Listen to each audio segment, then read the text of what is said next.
está bien, está lleno de aire, que es lo normal que debe haber dentro de un seno. Pero este de aquí, ¿qué cosas logran ver? Así, a grandes rasgos. No solo el seno, sino en general. Parece un poquito más grandes. ¿Qué más?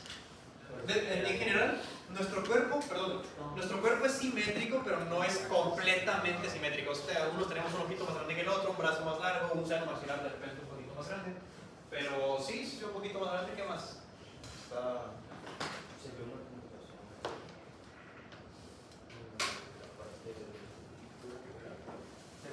Ahí. Ajá, sí. Bien. Eso sería una fractura del piso de la órbita. Acuérdense que el maxilar forma el piso de la órbita en esta zona y el techo de la cavidad bucal. Aquí está la cavidad nasal. ¿Qué más ven? Lo voy a mover un poquito y me dicen si ven algo más. Ahí voy hacia adelante. ¿Qué más ven? ¿No se les hace raro esto? Sí. ¿No? O sea, es normal. Compárenlo con el del otro lado. Está separado.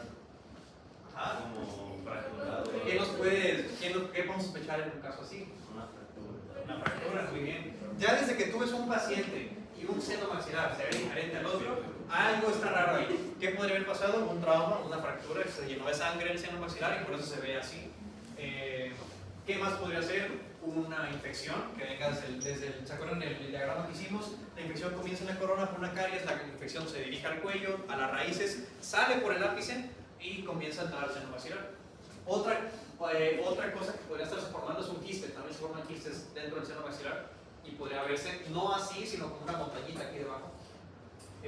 Y ahora, en este corte, lo mismo, este seno maxilar, vean cómo se ve completamente radiolúcido, lleno de respetadas. Para diagnosticar fracturas lo que vemos es lo que se ve radiografado con la cortical del hueso, y entonces cuando ustedes describan una fractura en una tomografía, lo que tienen que decir es que, por ejemplo, aquí describiríamos en el corte coronal tenemos una pérdida de la continuidad, así se le llama, tiene que verse continuo, así como en este no se ve, una pérdida de la continuidad en la pared lateral del seno maxilar, debajo del arco del hueso cigomático, neumatización del seno maxilar, hipodenso, fractura del piso de la órbita en este lado. Vamos a ver qué más cosas se pueden ver aquí en este corte axial. Se ve muy bien cómo se ven las fracturas. Miren la pared anterior del seno maxilar, que está aquí. Debería verse lisa como la de este lado, pero miren, en comparación aquí se ven los fragmentos de un trauma a nivel de tercio medio facial y los fragmentos están desplazados.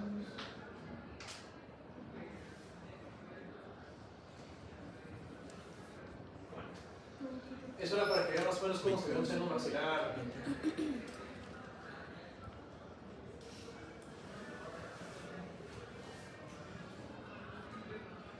Ahora sí. Vamos a ver lo de hipersensibilidad, alergias. Acuérdense que la que vamos a ver mayormente es la tipo 1. Existen 4 tipos diferentes de alergias y esas se subdividen en más tipos. Por ahora la que vamos a ver y la que nos vamos a enfocar es la tipo 1. ¿Okay? La tipo 1 que va a estar mediadas por inmunoglobulina E. ¿Cuántos tipos de inmunoglobulinas tenemos? 5. ¿Okay? M, A, E, G, N. Son 5 tipos de inmunoglobulinas y pueden provocar diferentes manifestaciones que pueden ser respiratorias y cutáneas o las dos. ¿Okay? ¿Cuál sería una manifestación respiratoria? Lo que tiene que ver con los leucotrienos. ¿Qué pasa? Aumentan y hay broncoconstricción. O sea, el paciente siente que se está asfixiando y eso produce los sonidos de como que se agudiza el respiratorio. Se llama wheezing en inglés. Muy bien, sería una manifestación respiratoria. Y en manifestaciones cutáneas, ¿cuáles podrían ser? Tenemos varias. Ahí están, pero ¿cuáles son? ¿Cómo se le llama a la aparición de manchas rojitas en el cuerpo? Urticaria, muy bien. ¿Qué más vimos? Cuando el paciente se hincha porque hay una salida de líquido hacia el espacio intersticial y se edematiza, ¿cómo se llama eso? Edema, pero el caso de aquí sería angioedema. ¿Okay? Angioedema. También tenemos exantema maculopapular, que es una urticaria, pero un poco más diseminada en todo el cuerpo, en zonas Y esto puede ser, por ejemplo, por venenos de alergias, alergia a un veneno como el veneno de todas las serpientes, de animales como alacranes, tarántulas, algunos peces, o podría ser también a fármacos. Drug allergy es una alergia a un fármaco, que los más comunes, la clase de medicamentos que más alergias causan son antibióticos. ¿Okay? Son los que más alergias causan, seguidos de AINES. ¿Okay? ¿Por qué? Porque son los que más se recetan. Muy bien. Y esto es sacado de este artículo, lo pueden leer, está muy bueno. Aquí está el artículo, los autores, está interesante. Otro artículo que vamos a ver el día de hoy es el manejo de estas reacciones anafilácticas en la clínica dental. Lo que estamos viendo aquí listados son factores de riesgo que puede tener tu paciente previo a entrar a la consulta dental y que pueden ya sea ocasionarle la crisis de anafilaxis o empeorarle la crisis de anafilaxis que se le pueda presentar.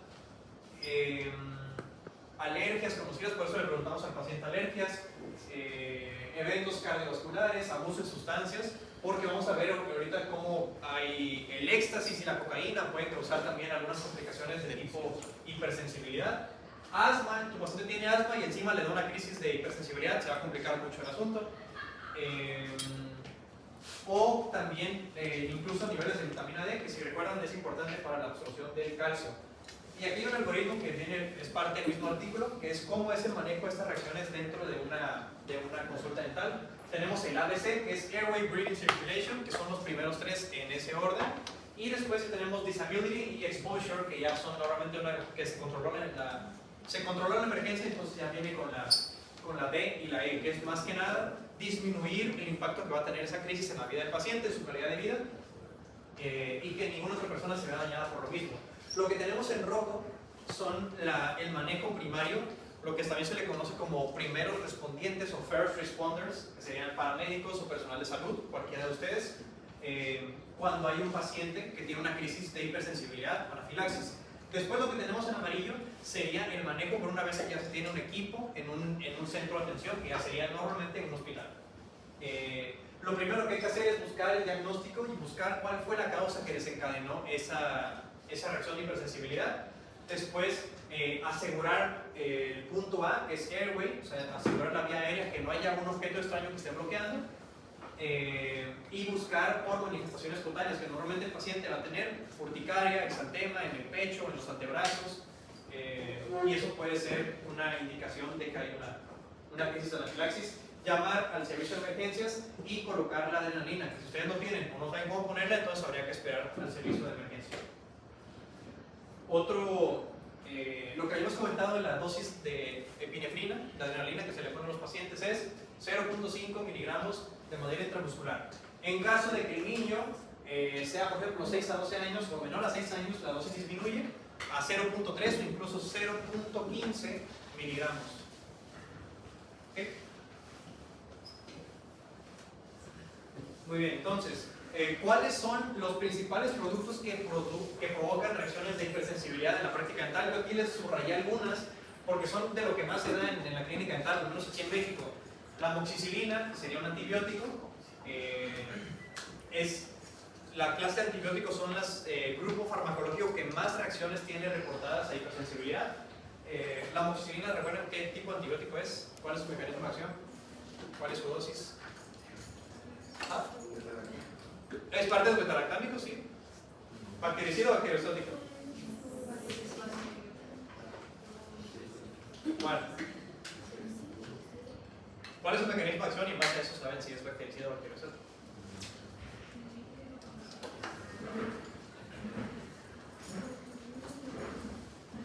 ¿Qué hace la amoxi?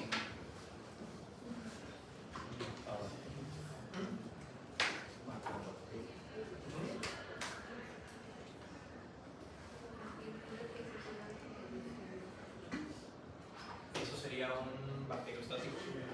O sea, evita que se sigan replicando. Exactamente, es un antibacteriano. Ajá. Porque si es un antibacteriano significa que contra virus no hace nada. Contra hongos tampoco hace nada. Por eso, si tienes una infección micótica no le vas a dar amoxi. O si tienes, por ejemplo, herpes y tú le das amoxi, pues no le haces ningún bien. Pero en caso de que tengas bacterias, entonces ahí sí hace mucho bien. La amoxicilina, doctores, es un inhibidor de la síntesis de proteínas de la pared celular. Entonces, si no hay un recambio de la pared celular de la bacteria se muere, es bactericida.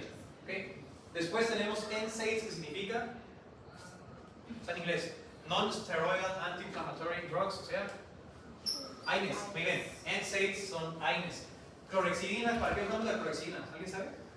Clorexidina. Ajá. Para tratar las infecciones. Es un un bacteriano, ¿no? Es un bactericida, pero es un bactericida que no es un antibiótico, simplemente es un antiséptico. Lo damos para prevenir infecciones. No significa que si tú tienes una infección le das clorexidina, no vas a sanar con clorexidina, pero si tienes, por ejemplo, que también lo mencionaban ayer, una cirugía abierta, tú tienes clorexidina tanto en enjuagues como en gel. Entonces, si hiciste una cirugía, cicatrizó bien bonito, más bien, si hiciste tú una sutura bien bonita y ya cerraste a tu paciente y quieres prevenir que se vaya a infectar, entonces le puedes dar clorexidina en gel, lo pone encima de la herida y entonces previene que haya una colonización de bacterias en el lugar y pues tu procedimiento tiene mucho mejor pronóstico. Después, midazolam, propofol se da para, tanto el midazolam como el propofol se da para inducir un estado de anestesia en el paciente. Y anestésicos locales, que aquí es donde vamos a tardar un poquito más el día de hoy. ¿Qué anestésicos locales conocen? Ya está añadiendo la materia ahorita, ¿verdad? Sí. Lidocaína. Lidocaína. Lido. Ah, ya vamos. Mepidocaína. ¿Cuál más? ¿Se han dado cuenta que todos terminan en caína? Sí. Y se han dado cuenta, bueno, ¿cuáles son las dos familias de anestésicos locales que conocen? Sí, la cocaína es un anestésico. Ésteres y amidas. ¿Cómo diferenciamos uno de otro? Lo más es obviamente a ver si en el grupo químico va a haber una alteración, pero pues no nos metemos a eso. Hay una forma bien sencilla, todos terminan en caína, ¿no? Quedamos. Caína. ¿Cómo sabemos si es un éster o una amida? Los que ustedes usan de entrada, todos son amidas, en su gran mayoría, excepto uno que usan tópico que no sirve de nada. Pero bueno, si tiene una letra I antes del caína, es una amida. ¿Sí? Eso agrábenselo, así, sencillo. Nombren un anestésico. El más común de todos. Lido. ¿Tiene una I antes del caína?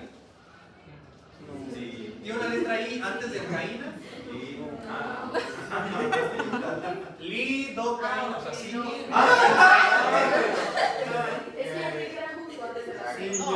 antes, en cualquier lugar. Lidocaína, o sea, sí tiene. Entonces es, ¿qué cosa?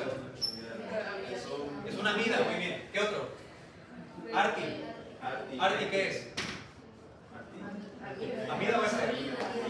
Benzocaína, por ejemplo. ¿Qué es la benzocaína? Ahí spray también. Ajá, es un éster, muy bien. ¿Qué otros conocen? Propivacaína, bupivacaína, ¿qué son? Mepivacaína, ¿qué son? Éster, ¿no?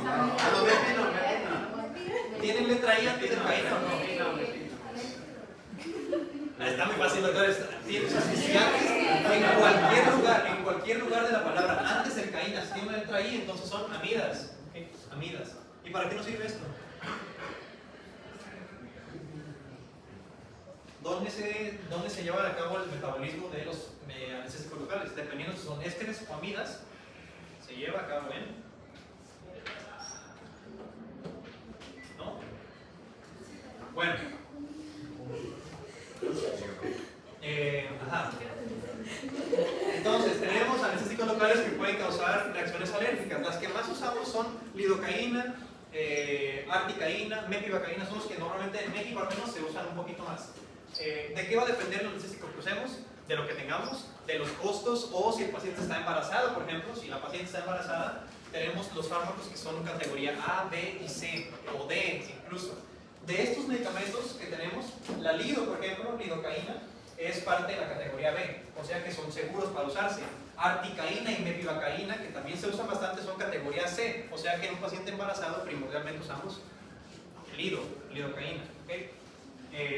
Después, ¿qué más tiene el anestésico local? Pues tiene o no tiene vasoconstrictor. O sea, puede o no tenerlo. Tenemos mepi con vasoconstrictor y mepi sin vasoconstrictor, también lidocaína. ¿De qué va a depender de que usemos vasoconstrictor o no? Si el paciente tiene, por ejemplo, un antecedente de una válvula en el corazón o tiene una arritmia cardíaca, o incluso hay contraindicaciones absolutas para usar vasoconstrictor que sean, por ejemplo, tu paciente te dice que tuvo infarto al miocardio en el último año, prohibidísimo usar vasoconstrictor. O sea, no puedes usar vasoconstrictor. Dime. No, me gustaría preguntar si podría decir dónde se lleva a cabo, o sea, la pregunta que hizo es El metabolismo. Sí, yo no llevo. No te preocupes, ahorita lo vemos. Dependiendo si es un éster o una amida, se lleva a cabo en el plasma de la sangre. Hay una enzima que se llama pseudocolinesterasa.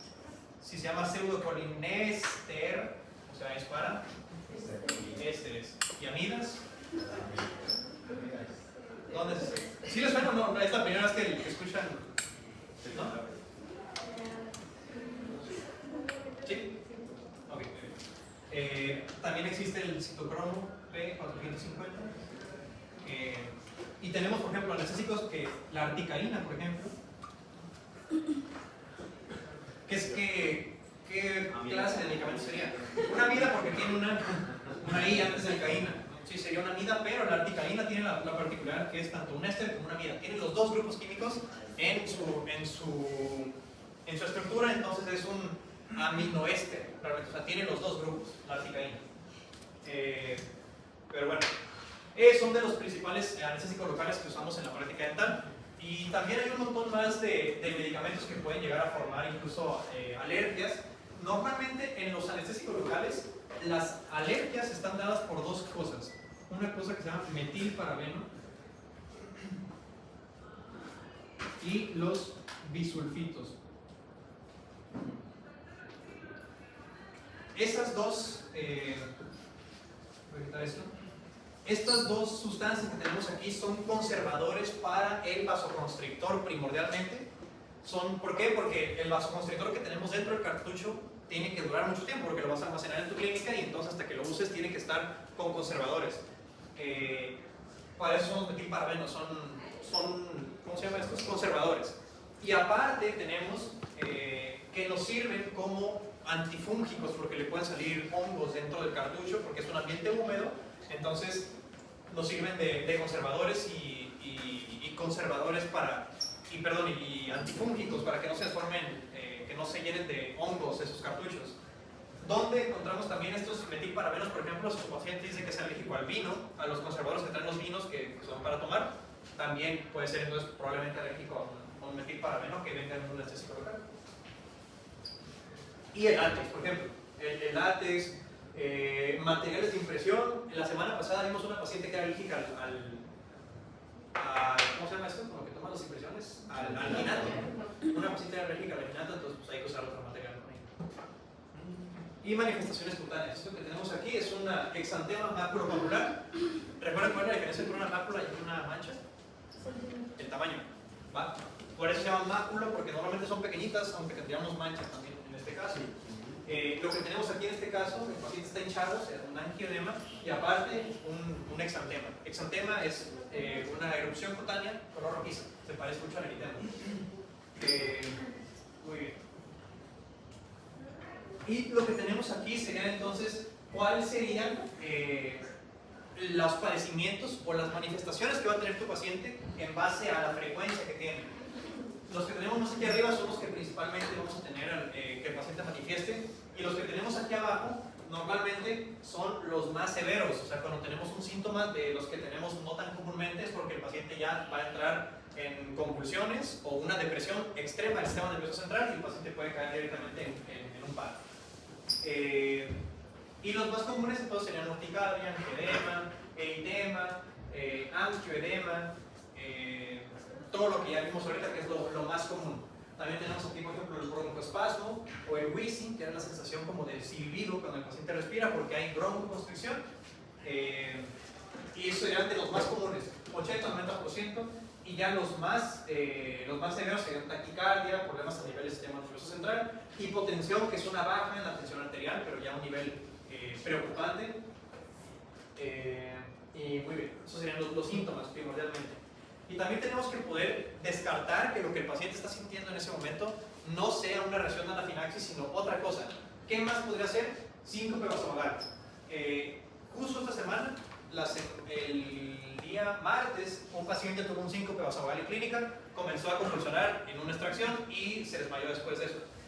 ¿Por qué? Porque el paciente estaba muy nervioso, no había comido desde la noche anterior, le comenzaron la extracción en otro centro, no aquí, la dejaron a la mitad, la paciente vino porque no tenía el equipo adecuado allá para poder hacerlo, la trajeron, pero para ese punto ya la habían anestesiado, ya la habían trabajado un buen rato, la paciente para abrir la boca ya temblaba su mandíbula porque estaba muy cansada, y encima de todo eso pues, no había comido nada, estaba nerviosa, le estaba doliendo, entonces la paciente pues tuvo un síncope. O ataques de pánico, ataques de ansiedad, hiperventilaciones o asma. Serían diagnósticos diferenciales, es muy importante, diagnósticos diferenciales de una crisis anafiláctica, son esos 4 que estamos ahí, hay más, pero esos son los principales. Y les comento esto, doctores, porque sí pasa, esta semana tuvimos uno de esos, es el tercero que me toca a mí en clínica, entonces sí pasa, no tan seguido, pero sí pasa. Cuando les llegue a pasar algo así en clínica, lo más importante es que ustedes conserven la calma, porque normalmente el paciente va a estar nervioso, y si ustedes también se ponen nerviosos van a asustar todavía más a su paciente, no van a saber qué hacer. Hay que simplemente controlar, no siempre convulsiona, pero si convulsiona hay que controlarlo, estabilizarlo para que no se vaya a morder o no se vaya a golpear con algún objeto, que vaya a manotear y se vaya a cortar con un bisturí, que se vaya a encajar una aguja, estabilizarlo, y cuando se estabilizó entonces ya ver qué fue lo que pasó y evaluar los síntomas del paciente. En este caso la paciente tenía un pulso muy débil, estaba sudando bastante, tenía confusión, tú le preguntabas cosas y la paciente te podía hablar, pero no se daba a entender muy bien. Como que sí le preguntábamos por su apellido, el nombre de su esposo, edad de la paciente, cómo se llama la clínica donde estaba, y te respondía, pero balbuceando, no se daba a entender completamente. Entonces, bueno, todo eso hay que tenerlo en cuenta. Después, este artículo es muy importante porque yo creo que, ¿cuántos de aquí son alérgicos a la penicilina? ¿Alguien es alérgico? Porque muchas personas llegan a la clínica, no muchas, pero por semana yo creo que llegan 1 o 2, que te dicen que son alérgicos a la penicilina, y realmente, según varios artículos, solamente el 0.5% de los pacientes que dicen que son alérgicos a la penicilina realmente lo son. ¿Por qué dicen que son alérgicos? Normalmente es porque su mamá les dijo que eran alérgicos cuando eran chiquitos, porque un día les pusieron una moxi o una penicilina y les salió una erupción cutánea y ya por eso dicen que son alérgicos. O simplemente porque un familiar les dijo, o un papá era alérgico y ellos creen que son alérgicos también. Entonces, normalmente el paciente que es alérgico a la penicilina no lo es. Ahora, si te lo está diciendo, tampoco lo tienes tú que decir, no creo que sea, y como quieran les doy amoxi o penicilina sódica directamente. Entonces, hay que tenerlo en cuenta. ¿Qué sería el tratamiento realmente de elección de esos pacientes? Una prueba con el alergólogo, una prueba que son cutáneas, te ponen la sustancia en la piel, si tu piel reacciona, como cuando te hacen, ¿alguien le ha hecho un examen de alergias? Que al polen, ¿te han hecho? Entonces, es el mismo procedimiento, pero lamentablemente en la mayoría de las personas no se lleva a cabo. Y lo que está dando este artículo es que en la mayoría de las personas que mencionan que son alérgicos a la penicilina, tienen un mayor índice de fallos en los implantes que les ponen. ¿Por qué? Porque la penicilina es el mecanismo, es el antibiótico de primera elección, tanto para la profilaxis antibiótica como para el esquema antibiótico en caso de implantes. ¿Alguien sabe cuál es la diferencia entre estos dos? Los dos son antibióticos, profilaxis antibiótica o un esquema terapéutico con antibióticos. Hay una diferencia muy simple, pero que diferencia entre una y otra. Una profilaxis con antibiótico, en el caso de la penicilina, es 1 gramo 1 o 2 horas antes del procedimiento. Antes del procedimiento tú le das